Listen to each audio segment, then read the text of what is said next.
You know, sometimes I find myself wondering about the stories that truly stick with us. Not just the blockbusters or the viral sensations, but the quiet ones, the ones whispered down through generations. What is that secret ingredient that makes a simple tale, a folk tale, truly, well, enduring across centuries and continents? It's a profound question, isn't it?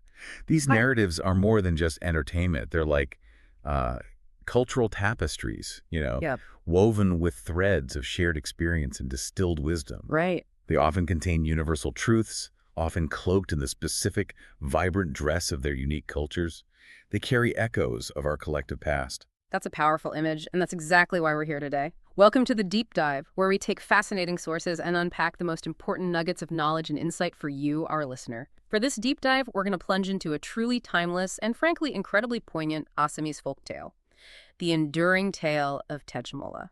And as our broader source, cultures and stories, folk tales from around the world suggest these tales offer us far more than simple entertainment. They are, in essence, windows into the very soul of a culture. Windows into the soul. I like that. Yeah, reflecting its values, its fears, its understanding of justice, and its deepest hopes.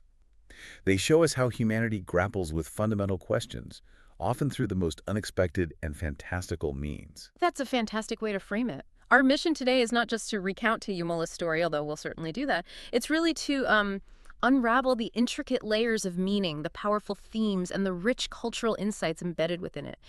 We're aiming to bring this ancient narrative to life in a whole new way for you, helping you understand why some stories simply refuse to be forgotten, why they continue to resonate with such powerful truth long after they were first conceived. Mhm. We're drawing primarily from a detailed recounting of the enduring tale of Tejimola, which gives us every twist and turn, allowing us to truly dig deep into its narrative. And, as you mentioned, the broader context from cultures and stories is invaluable. It helps us appreciate not only the specific beauty and sorrow of Tejimola's journey, but also its universal appeal, its cultural significance. How it connects globally. Exactly. Showing how a seemingly isolated regional tale connects to this vast global tapestry of human experience, echoing themes we find in narratives from, well, every corner of the world. Well, let's begin then. Let's unpack this tale and set the stage, inviting our listener into Teshimola's world.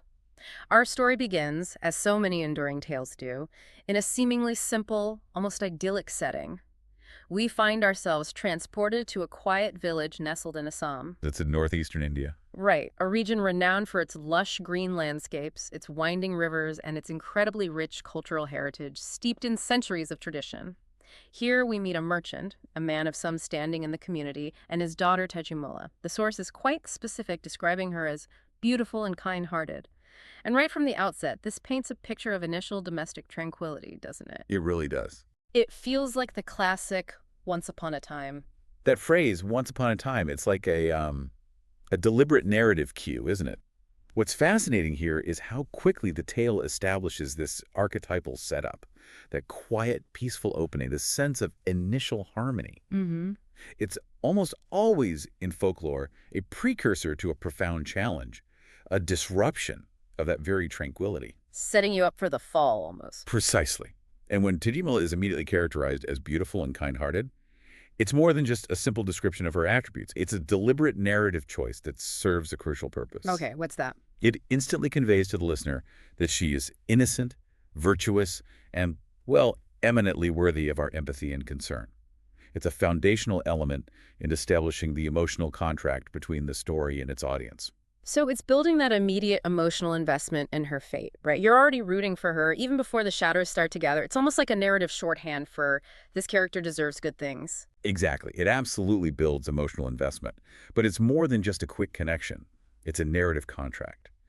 By presenting her as so undeniably virtuous and pure from the start, the tale primes us for a visceral, deeply felt reaction to any injustice that might befall her. Yeah, you feel it more intensely. Absolutely. It implicitly highlights the profound unworthiness of any ill treatment she might receive. This makes any subsequent cruelty all the more heinous and affecting.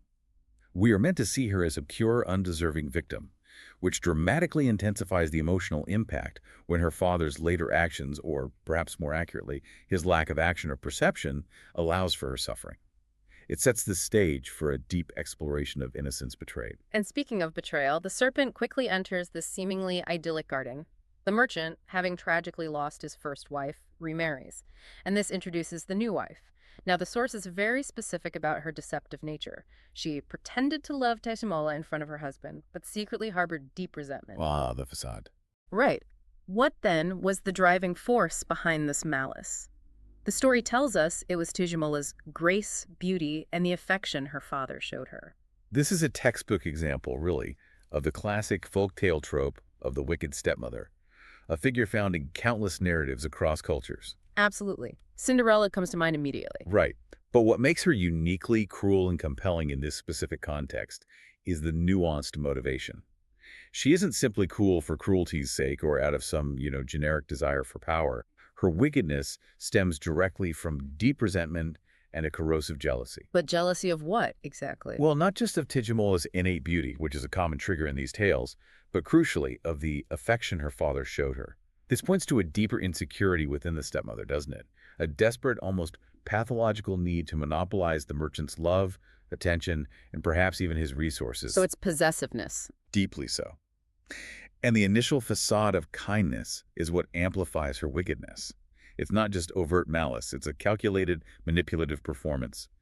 When that facade drops, it betrays a deliberate act of psychological deception played on the innocent Tejimola, making the subsequent cruelty and the initial betrayal even more painful and shocking to witness. Yeah, the pretending makes it worse. It does. It's a shift from apparent peace to a very clear signal of impending conflict, driven by this hidden malicious nature. So it's not just about her being inherently bad. It's about the profound betrayal of trust, the hidden nature of her evil, and how that internal rot manifests outwardly. It makes her a far more insidious antagonist, doesn't it? It absolutely does. Sure. The story here isn't just presenting a villain, it's exploring the corrosive nature of envy and resentment when unchecked.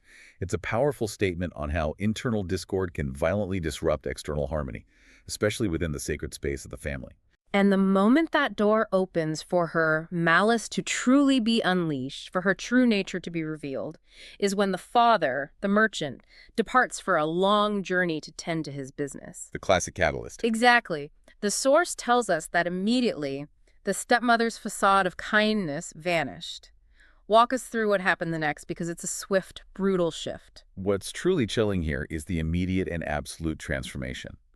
The father's absence is not just a circumstance, it is the absolute catalyst for the stepmother's unrestricted cruelty. She doesn't hesitate, doesn't even pause. No second thoughts. None. The mistreatment is systematic, almost methodical, and clearly designed not just to exploit Tejimola's labor, but to break her spirit, to degrade her very being. The description of her forcing her to do all the household chores, denying her food, and scolding her relentlessly is crucial. It's more than just being mean. Oh, much more. This isn't about mere inconvenience. It's about establishing absolute control, inflicting psychological torment, and undermining Tejimola's physical well-being. The deliberate deprivation of food, in particular, speaks volumes about her intent to weaken and dehumanize Tejimola. It's a profound betrayal of any duty of care, especially from a figure who has taken on a parental role. It makes you wonder about the societal implications within these older narratives, doesn't it? What does this widespread trope of the vulnerable child whose safety is contingent on a protective parent, particularly the father, being present? What does that tell us about the fears or realities of children in such times? It seems to imply a very real fear, yeah. Definitely. It absolutely does. Many folktales from various cultures feature this precise trope. The vulnerable child whose well-being and even survival are contingent on a protective parent or guardian being present. This reflects a deep-seated societal understanding, and perhaps even a pervasive fear, of the potential for profound abuse and neglect within the domestic sphere when patriarchal protection or any stable protective figure is removed. So it's about the fragility of safety. Exactly. This vulnerability underscores the perceived fragility of childhood in many pre-modern societies and highlights the immense importance of strong familial bonds and the potential dangers lurking beneath seemingly normal family structures. It also serves as a stark warning about the consequences of unchecked malice when the traditional safeguards are absent. And as Tejimola continues to endure this escalating torment, her situation only darkens. She's growing into a fine young woman, And this natural progression brings the prospect of her marriage, which, in that cultural context, would mean a significant dowry for her family. Right, a major event. But instead of seeing this as a positive, as a joyous milestone, the stepmother's twisted reasoning takes over. The source says, rather than see her stepdaughter marry and receive a fine dowry, the stepmother thought it better to kill her and keep the riches for herself. This is a crucial, chilling turning point, isn't it? This is indeed the grim, pivotal moment where the stepmother's motive escalates dramatically from mere abuse and psychological torment to outright premeditated murder. Just cold calculation. Utterly. Her initial resentment over Tejimola's grace and her father's affection now fully morphs into pure, unadulterated greed. The concept of a dowry, which is a significant part of many traditional cultures and is typically a positive celebratory tradition linked to a daughter's future. A good thing, usually. Exactly. A testament to her family's standing and their investment in her happiness. It's completely perverted here. It becomes the direct, cold, financial incentive for a heinous crime. Wow. The stepmother's thought process, as stated, killing her and keep the riches for herself, leaves absolutely no ambiguity about her cold, calculating, and deeply mercenary nature. This financial motive adds yet another layer of depravity to her character, making her not just cruel, but utterly self-servingly evil. It truly builds the tension toward an inevitable tragic climax. The stakes just went way up. To life and death, driven purely by avarice. And what's particularly sadistic is that she even uses a flicker of hope, a moment of joy, to extinguish Tejimola's spirit and set her up for the ultimate betrayal. Tejimola receives a wedding invitation from a friend, and she's thrilled, imagining it would offer some escape, a brief respite from her torment. A normal teenage thing to be excited about. Totally. And then, surprisingly, the stepmother offers encouragement and even a parcel of clothes and jewelry, but with a cruel, specific condition. She should not open the package until she arrived at the wedding. The setup. Right. Tejimola, innocent and desperate for kindness, even allows herself to believe her stepmother might be softening. This psychological manipulation is profound. The psychological cruelty of this deception is, as you say, truly profound. The stepmother doesn't just block Tejimola's brief moment of happiness or her potential escape. She actively preys on her deepest longings. Her hope. Exactly. Her longing for normal social interaction, for a moment of joy, and her naive, desperate hope for even a shred of kindness from her stepmother. By offering this false hope, this tantalizing glimpse of normalcy, the stepmother ensures maximum emotional devastation. It's deliberate. Oh, absolutely. When Tejimola arrives at the wedding in front of her peers and discovers nothing but tattered clothes and broken jewelry within the package, it's not just a moment of embarrassment, it's a profound public humiliation. In front of everyone. Yes. A shattering of her last vestiges of hope, immediately followed by the paralyzing fear of returning home to face her stepmother's inevitable and now almost certainly fatal wrath. This act deepens the tragedy immensely, showing the stepmother's sadism goes far beyond mere physical abuse. It's attacking her spirit. Targeting Tejimola's very spirit and her sense of worth, the small detail of a kind friend lending clothes offers a tiny fleeting light in the overwhelming darkness, a testament to Tejimola's inherent goodness despite her crushing circumstances. But ultimately, it's a moment designed to break her utterly. And upon her return, her fears are tragically realized. This leads us to the ultimate, most horrific act of cruelty. The stepmother, seeing Tejimola return, flies into a violent rage, uncontrollable in its fury. And what she does next is chilling beyond words. She leads Tejimola to the deki, a traditional Assamese rice pounder made of heavy wood. This isn't just any tool in the story, is it? No. Its significance is immense and deeply disturbing. Why is that? Well, the deki is far more than just a tool in Assamese culture. It is a common, indispensable household implement central to the rhythm of rural life, used for daily sustenance, for pounding rice to prepare meals. Something essential every day. Exactly. It's intrinsically linked to nourishment, the hearth, and the continuity of domesticity. For it to be transformed into an instrument of murder is a profound perversion. It takes something deeply familiar, domestic, and life-sustaining, and makes it deadly. Turning the home against her? Precisely. Turning the very symbol of hearth and home into a scene of unimaginable intimate violence. Imagine the sound, not the steady, comforting rhythm of rice being prepared for a meal, but the horrifying, brutal thud, knowing full well what is happening to Tejimola. The source's description of the horrific sequence is key to understanding the stepmother's deliberate sadism. First, Tejimola's hands are crushed. Oh, The God. very hands that would have performed the household chores she was forced into, the hands that might have held hope. Then her feet are crushed, symbolizing her inability to flee or escape her tormentor. Taking away her agency completely. Literally. And finally, in her blind cruelty, she slammed Tejimola's head under the pestle, killing her instantly. This escalating sequence of injuries, from crushing parts of her body to the final fatal blow to the head, highlights the stepmother's methodical, sadistic intent beyond simple rage. It's not just rage, it's methodical. It's a calculated act of annihilation, designed to inflict maximum suffering before the final, brutal end. This makes it even more chilling because it takes place in the domestic setting, emphasizing the profound betrayal and contamination of the home. This is truly the story's grim peak, moment of absolute, irreversible tragedy. And after this horrific, unspeakable act, the stepmother's immediate concern is not remorse or grief, but chillingly concealment. She buried Tejimola's body in the garden, thinking her dark deed was done. Just like that, problem solved in her mind. Right, and when neighbors, as they inevitably would in a small village, inquire about Tejimola's whereabouts, she smoothly, almost effortlessly lies, saying Tejimola had gone to visit a friend. It speaks to a profound lack of conscience. This action, her immediate composure and calculated deceit, reveals the stepmother's cold, rational attempt to completely erase Tejimola from existence, to control the narrative, and to simply make her disappear without a trace. Her quick, believable lie to the neighbors shows a chilling effectiveness in her deception, at least initially. She's good at it. She's not just a monster of rage, she's a master manipulator.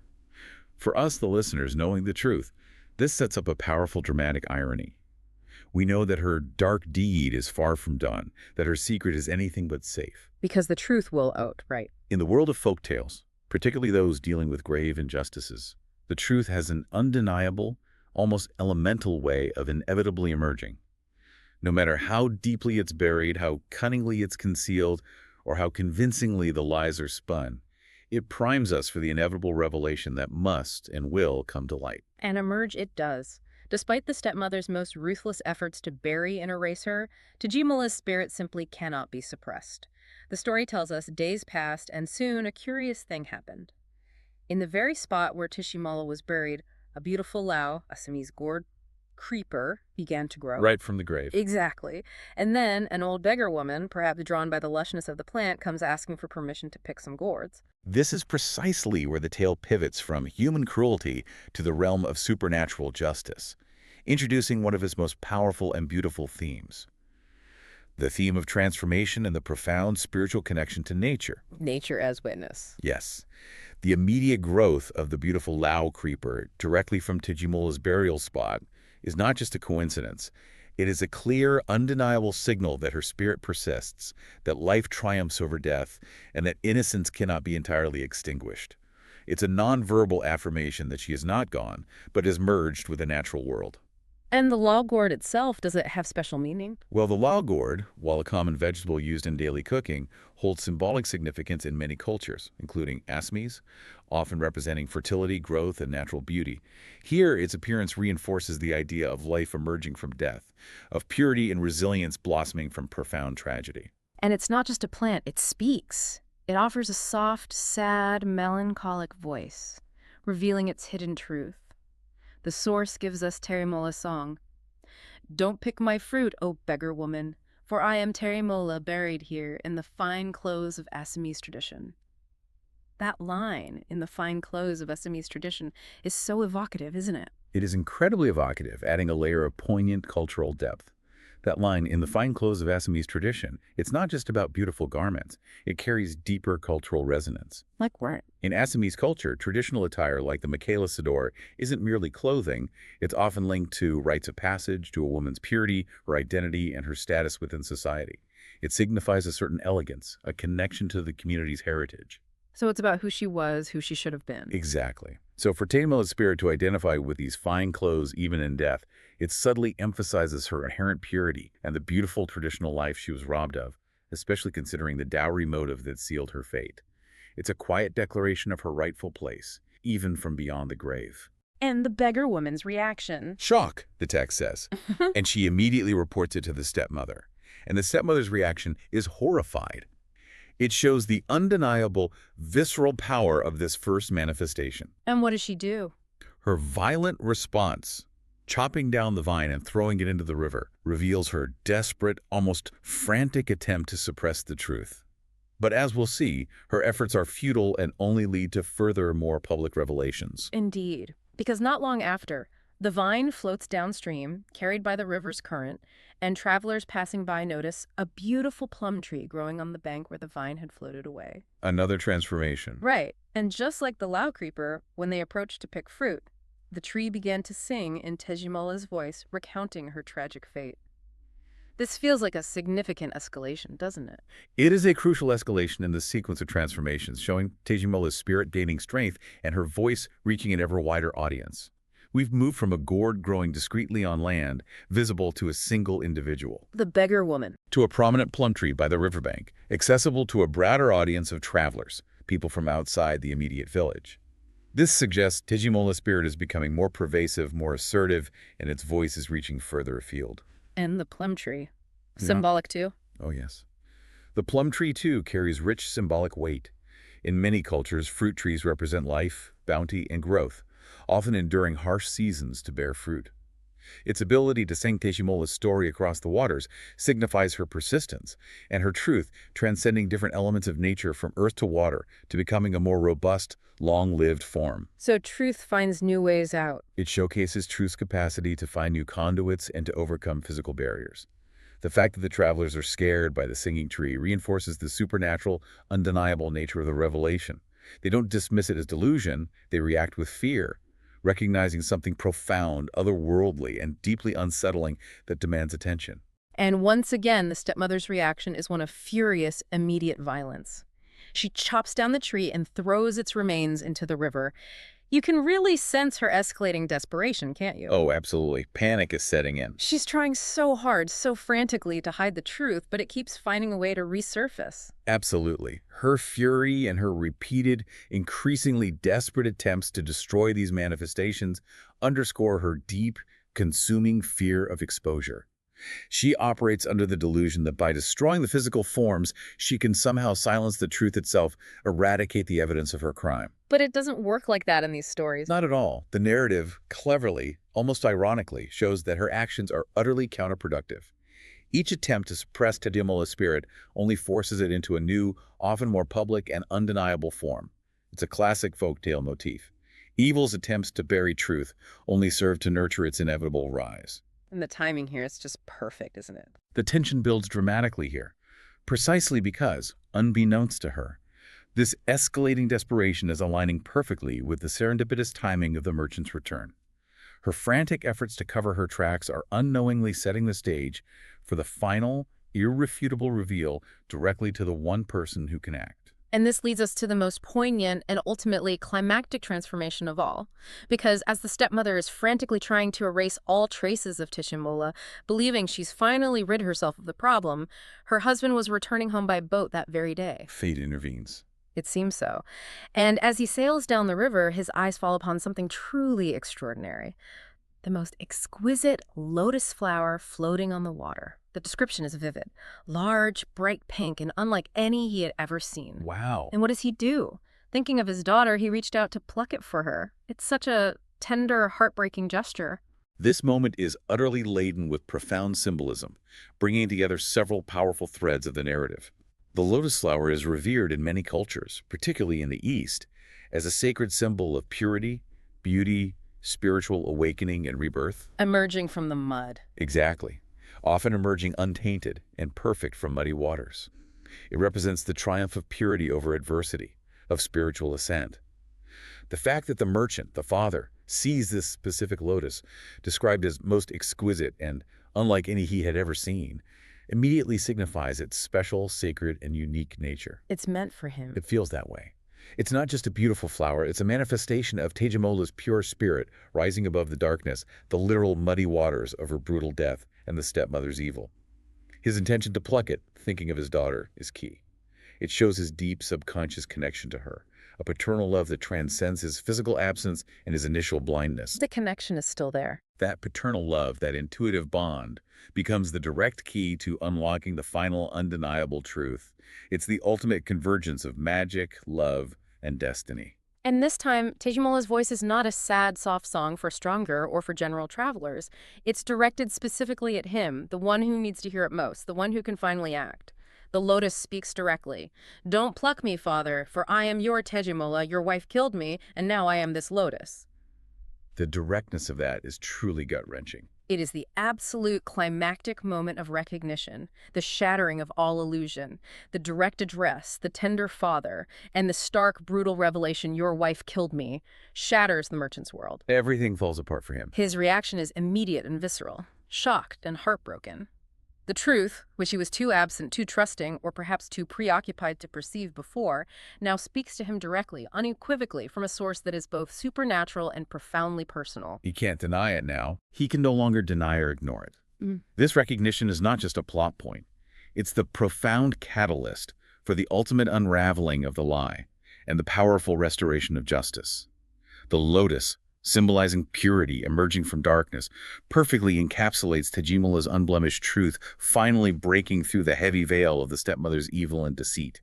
It's the moment the scales fall from his eyes and he is confronted with the horrifying reality he unknowingly allowed to happen. So, the merchant, now absolutely heartbroken and stunned by this impossible, horrifying revelation, needs to confirm this truth. He challenges the lotus, almost as if making a pact with the supernatural, saying, if you really are Tejimola, turn into a bird and fly into this cage. A test of faith, really. Exactly. And the story delivers immediately with no hesitation. Before his eyes, the lotus transformed into a beautiful white dove and flew into the cage. It's a powerful act of faith, isn't it? It is indeed a powerful demonstration, not just of magic, but of the father's profound love and desperation. He's willing to believe in the seemingly impossible, to accept the miraculous, because his heart tells him it's true, because the depth of his grief demands a validation. He needs it to be true. Right. The test isn't merely for the lotus to prove itself, it's a critical confirmation for his own heart, allowing him to fully accept this incredible, heartbreaking reality and move forward with purpose. And the choice of a dove? The choice of a beautiful white dove as the final animal transformation is highly significant and deeply symbolic. Doves are universally recognized symbols of peace, purity, innocence, and freedom. Ah, freedom. That makes sense. Tejimola, having been trapped, brutally murdered, and then continually suppressed, is now a creature of freedom and peace, finally able to rest in her father's care. This magical element powerfully reinforces the core idea that truth, particularly innocent truth, cannot be permanently suppressed or destroyed. It will find a way. It will find its way to light, even if it requires supernatural intervention, and justice will ultimately prevail, breaking through even the deepest layers of evil.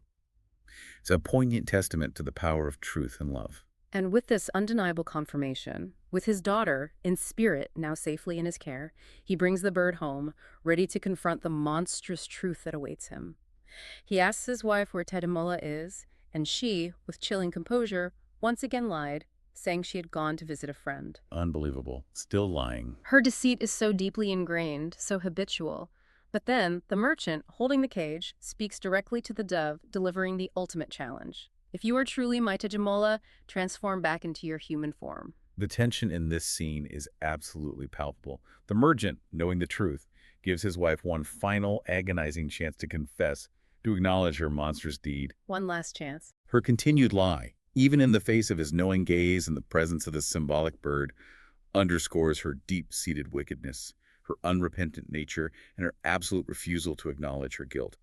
It's a moment designed to highlight her persistent deceit, her callous disregard for the truth, making her eventual downfall all the more deserved, all the more satisfying for the listener. You want her caught. Absolutely. Yeah. The merchant's final command to the dove is the ultimate act of faith, a leap into the miraculous, and it signifies the moment of ultimate public truth. It's a direct challenge to the very fabric of reality as the stepmother has tried to construct it, and it sets the stage for her definitive public exposure and the complete vindication of Tejimola.